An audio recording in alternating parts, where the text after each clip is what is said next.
અમદાવાદના નરેન્દ્ર મોદી સ્ટેડિયમમાં આવતીકાલે ફાઇનલ મેચ ટી20 વર્લ્ડ કપની ફાઇનલ મેચને લઈને લોકોમાં ઉત્સાહ। આવતીકાલે આંતરરાષ્ટ્રીય મહિલા દિવસને લઈને પણ ઉજવણી। ભારતીય ટીમ જીતે તેવી મહિલાઓની આશા છે।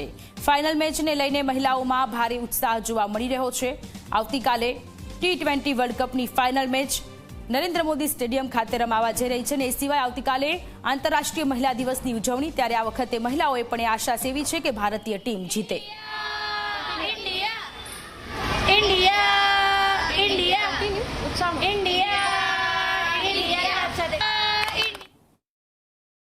આવતીકાલે ટી20 મેન્સ વર્લ્ડ કપ ફાઇનલ રમાવા જઈ રહી છે અને સૌથી વિશેષ વાત તો એ છે કે આપણા ગુજરાત અમદાવાદના સૌથી મોટા જે સ્ટેડિયમ છે નરેન્દ્ર મોદી ગ્રાઉન્ડ ઉપર આ મેચ રમાવા જઈ રહી છે। અમદાવાદમાં એક અલગ જ માહોલ છે મેચને લઈને, જબરજસ્ત ઉત્સાહ।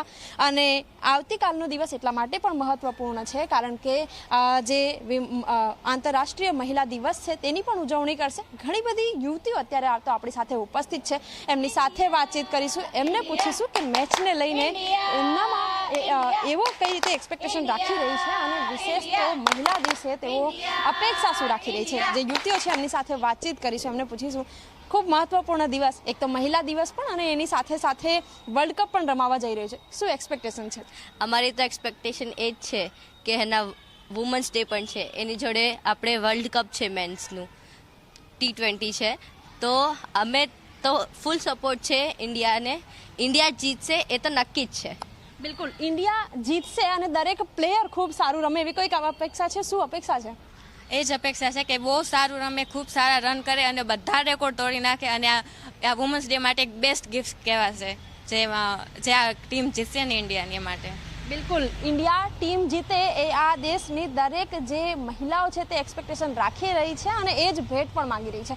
અન્ય જે યુવતીઓ છે એમની સાથે વાતચીત કરીશું, એમને પૂછીશું। અચ્છા, આપ જણાવો, આપની શું એક્સપેક્ટેશન છે?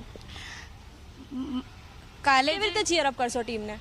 ઓકે, એટલે કાલે વુમન્સ ડે છે અને સૌથી મોટું મોટેરા સ્ટેડિયમ, ત્યાં બધા પ્લેયર્સ આવશે તો એ બેસ્ટ રમે એ જ અમારા માટે સૌથી મોટું ગિફ્ટ છે અને હું ઉત્સુક છું કે કાલે કઈ રીતે મેચ રમાશે ને એ જોવા માટે હું જઈશ ત્યાં। બિલકુલ, ઘણા બધા લોકો છે કે જેઓ ચીયર અપ કરશે આપણી ટીમને। અન્ય જે યુવતીઓ છે એમની સાથે પણ વાતચીત કરીશું, એમને પૂછીશું કે કેટલું એક્સાઇટમેન્ટ છે મેચને લઈને। ખૂબ મહત્વપૂર્ણ દિવસ આવતીકાલ માટે, કેટલા એક્સાઇટેડ છો મેચને જોવા માટે? હું બહુ એક્સાઇટેડ છું બિકોઝ કાલે મેચની સાથે વુમન્સ ડે બી છે, તો મારી એવી હું એક્સપેક્ટેશન એવું કરું છું કે ક્રિકેટ સાથે વુમન્સને બી ચીયર અપ કરે એન્ડ એમને બી એપ્રિશિએટ કરે। બિલકુલ, કારણ કે આંતરરાષ્ટ્રીય મહિલા દિવસ છે એટલે મહિલાઓને પણ ચીયર અપ કરવી તો ખૂબ બને, પણ મહિલાઓ ઇન્ડિયન ટીમને કેવી રીતે ચીયર અપ કરશે? કેવી રીતે પ્રોત્સાહન વધારશો એમનું પ્રોત્સાહન શું કહેવાય, કેવી રીતે ચીયર અપ કરશો? શું ઈચ્છો છો ઇન્ડિયન ટીમ કેવા રન બનાવે? ઇન્ડિયન ટીમ અત્યાર સુધી કોઈએ રેકોર્ડ નથી તોડ્યો, એવો રેકોર્ડ તોડે કાલે, અને એમ બી કાલે વુમન્સ ડે છે તો હું એ જ ઈચ્છું છું કે ઇન્ડિયા ટીમ જીતે આપણી। બિલકુલ, અત્યાર સુધી જે ભારતીય ટીમ જે રીતે ગ્રાઉન્ડ ઉપર રમી છે એમણે ઘણા બધો આત્મવિશ્વાસ વધારી દીધો છે કે આજે વર્લ્ડ કપ છે એ આપણા દેશને જ સમર્પિત થશે અને એ જ પ્રકારની જે અપેક્ષા છે તે લોકો પણ રાખી રહ્યા છે કે આવતીકાલે જે મેચ રમાશે એમાં ઇન્ડિયન ટીમ જીતે અને તમામ જે ગર્લ્સ છે તેઓ ભારતીય ટીમને પ્રોત્સાહિત કરવા માટે, એમને ચીયર અપ કરવા માટે તૈયાર છે। કેમેરામેન મુકેશ ચૌહાણ સાથે સપના શર્મા, ઝી 24 કલાક, અમદાવાદ।